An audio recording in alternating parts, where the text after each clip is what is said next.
वकार सिद्दीकी साहब, अभी आप 20वीं विधानसभा क्षेत्र के छछुआ गांव में हैं, तो क्या कहेंगे आप? देखिए, चुनाव का समय है, जाहिर सी बात है कि चुनाव का समय तो चुनाव लड़ने के लिए आता है लोग। चुनाव की तैयारी हम लोग कर रहे हैं, पूरे मिशन जो 2025 हम लोगों का है, तो 20वीं विधानसभा के हर गांव, हर मोहल्ले, हर पंचायत में हम लोग का जाना हो रहा है। इसी क्रम में आज छछुआ में हम लोग आए हैं और अल्हम्दुलिल्लाह सैकड़ों की संख्या में लोग यहाँ देख रहे हैं कि जुड़ रहे हैं, वो वही साहब के हाथ को मजबूत कर रहे हैं। अच्छा वकार साहब, अभी जो है छछुआ गाँव के युवा जो है आपके साथ जुड़े हैं, सदस्यता लिए हैं, क्या कहना चाहेंगे? युवा के साथ साथ अल्हम्दुलिल्लाह बुजुर्गों की दुआ भी हमारे साथ है। बुजुर्ग लोग भी बहुत सारे आए हैं, तो इंशाल्लाह हमें पूरा यकीन है कि इस बार सिर्फ छछुआ ही नहीं, पूरी 20वीं की आवाम MIM के साथ असदुद्दीन ओवैसी साहब के हाथ को मजबूत करेगी और मजलिस के उम्मीदवार को यहाँ से कामयाब। अच्छा, जिस तरह से आप 20वीं विधानसभा क्षेत्र का दौरा कर रहे हैं, लोगों के बीच जा रहे हैं, क्या लगता है कि इस बार जो है MIM को जो है लोग चाहेगी, पसंद करेगी इस बार? नहीं, लोग अब सवाल कर रहे हैं कि भाई हमारी हिस्सेदारी कहाँ है। अच्छा, जिसको हम वोट देते हैं, हमारे मसाइल को वो नहीं बोलता है, चाहे अल्पसंख्यक का सौथू का मामला हो, डिग्री कॉलेज का मामला हो, या कोई भी मामला हो, सड़क से लेकर सदन तक, नाला का कोई भी मामला हो, किसी भी मसाइल पे जिसको वोट देते हैं, चाहे फैयाज साहब हो या फैयाज साहब के बेटा हो, अभी राज्यसभा सांसद है, एक लफ्ज लेकिन नहीं बोले, तो लोग ये सवाल कर रहे हैं कि भाई जब हमारे मसाइल पे नहीं बोलिएगा तो अब हम उनको वोट भी नहीं देंगे। हमारे मसाइल पे ओवैसी साहब बोल रहे हैं, उनके नुमाइंदा बोलता है, इसलिए हम जो है इस बार ओवैसी साहब को कामयाब करेंगे। अच्छा वकार सिद्दीकी साहब, अभी जिस रास्ते से आप आए होंगे वो रास्ता जो है पूरी तरह से जर्जर है और लगातार कई सालों से जो है वो देखा जा रहा है कि वो जर्जर है, जबकि जो है डॉक्टर फैयाज साहब भी यहाँ जो है 10 साल विधायक रहे और हरिभूषण ठाकुर जी जो है वो 10 साल विधायक रहे और अभी वर्तमान में जो है डॉक्टर अशोक यादव जो है वो सांसद है, फिर भी हालात ऐसी है, तो इस पर क्या कहना चाहिए? देखिए, भाजपा के लोग तो नकारा और निकम्मा है ही, वो सिर्फ हिंदू मुसलमान पे वोट जीतते हैं। वो जो जीतते हैं उसका सिर्फ एक ही मकसद होता है, हिंदू मुसलमान। काम के नाम पे वो लोग नहीं जीते, ना काम करते हैं। रही बात कि फैयाज साहब 10 साल विधायक रहे, अभी राज्यसभा सांसद है, लेकिन एक भी वोट दिखा दीजिए कि पूरे पंचायत में, पूरे गांव में काम किया हो। छछुआ ही नहीं, पूरे 20वीं में आप चलिए मेरे साथ, आपको एक नहीं हजारों सैकड़ों रोड दिखाएंगे जहाँ रोड कितनी जर्जर रहता है कि पूछिए मत। जिस सड़क से हम लोग आते हैं, अगर छोटी कार लेकर आइए तो वो पुल पर लटक जाता है, ये हाल है। दोनों तरफ से गड्ढा है सड़क और बीच में पुल खड़ा है, तो पूरे छछुआ का हाल है, पानी लगा हुआ है, न नाला है, न सड़क है, कुछ भी नहीं है। तो फैयाज साहब अभी राज्यसभा सांसद है, कम से कम उसी फंड से कर देते हैं। जब तक 10 साल MLA रहे नहीं कुछ किए हैं, बेटा को चुनाव लड़वा रहे हैं तो राज्यसभा फंड से ही करवा देते, लेकिन वो भी उनसे पार नहीं लग रहा है। तो ये लोग सिर्फ भाजपा का डर दिखाकर वोट ले लेते हैं, लेकिन जीतने के बाद कोई काम नहीं करते।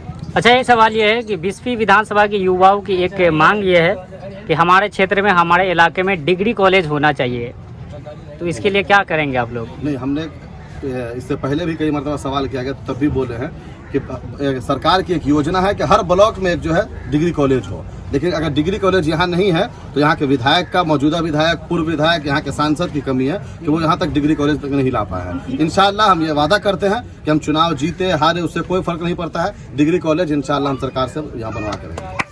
अच्छा, 20वीं विधानसभा क्षेत्र के असौथू में एक अल्पसंख्यक आवासीय बन रहा था, वो जो है यहाँ के जो मौजूदा विधायक है उनके कहने पे जो है कहीं ना कहीं उसको रोक दिया गया है, क्या कहना चाहेंगे? देखिए, आपने मीडिया के माध्यम से देखा होगा कि जब उसको रोक दिया गया तो हम लोग 3-4 मरतबा DM से मिले, अल्पसंख्यक आयोग में गए, उसकी लड़ाई हम लोग लड़ रहे हैं, मधुबनी से लेकर पटना तक लड़ रहे हैं। इंशाल्लाह उस काम को हम लोग करवा कर रहेंगे, चाहे वो चुनाव से पहले हो, चुनाव के बाद हो। इसलिए कभी भी हम कुछ दिन पहले, 1 हफ्ता पहले भी DM से हमारा राशिद भाई जाकर मिले थे, तो उन्होंने आश्वासन दिया था कि बहुत जल्द दोबारा काम शुरू होगा, तो इंशाल्लाह हमें उम्मीद है कि सरकार जो उस काम को फिर से शुरू करवाएगी। अच्छा, एक सवाल ये भी है कि लोग अक्सर ये कहते हैं कि MIM के लोग हैं, जो नेता है, वो सिर्फ चुनाव के टाइम में ही क्षेत्र में दिखते हैं, उसके बाद कहीं नहीं। देखिए, लोकसभा चुनाव हम लड़े, लोकसभा के बाद एक भी मुद्दा मसाइल बताइए पूरे मधुबनी में जहां हम नहीं रहे हो। जब वक्फ बोर्ड का धरना हुआ वहां भी वकार सिद्दीकी मौजूद था, राशिद खलील मौजूद थे, MIM के लोग मौजूद थे।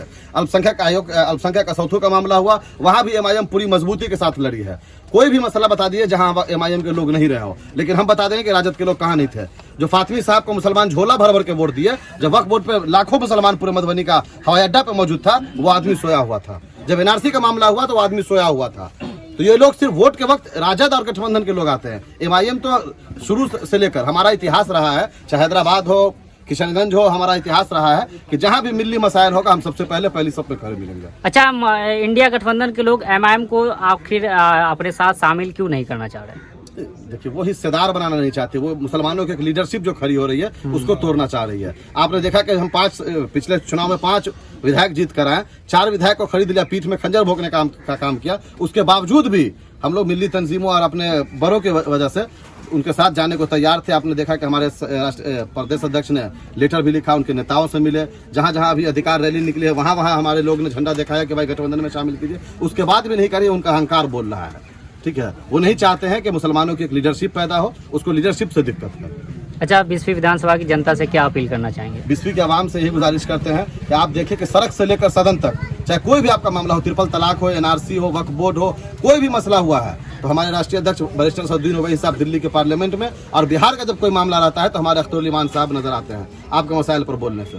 तो इसलिए हम चाहते हैं कि एमआईएम के उम्मीदवार को यहाँ सब जिताइए, एमआईएम को मजबूत कीजिए, ताकि वो आपके छोटे से लेकर बड़ा कोई भी मामला हो, चाहे दिन का 12 बजे, रात के 2 बजे, आप जब भी आवाज़ दीजिएगा एमआईएम के लोग यहाँ मौजूद रहेंगे, एमआईएम के लोग आपके साथ शाना बशाना खड़े रहेंगे। तो आप, मैं यही गुजारिश करता हूँ कि एमआईएम के उम्मीदवार को यहाँ से कामयाब कीजिए। बहुत बहुत धन्यवाद। क्या नाम हुआ चाचा आपका? मेरा नाम अनिल कुमार अमर है। अनिल कुमार अमर है। आखिर आप जो है अभी सदस्यता लिए है एमआईएम का, आखिर क्यों, ऐसा क्यों लगा कि हाँ एमआईएम का सदस्यता लेना चाहिए? 5-6 महीना हम हैदराबाद में रहे हैं और वहाँ का बात विधि व्यवस्था जो है हमको बहुत अच्छा लगा। अच्छा।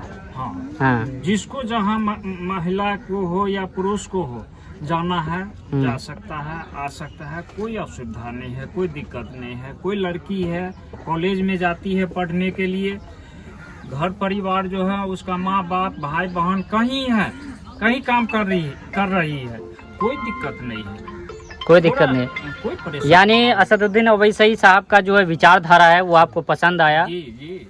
क्या नाम बताए थे आप अपना? मेरा नाम अनिल कुमार अमर है।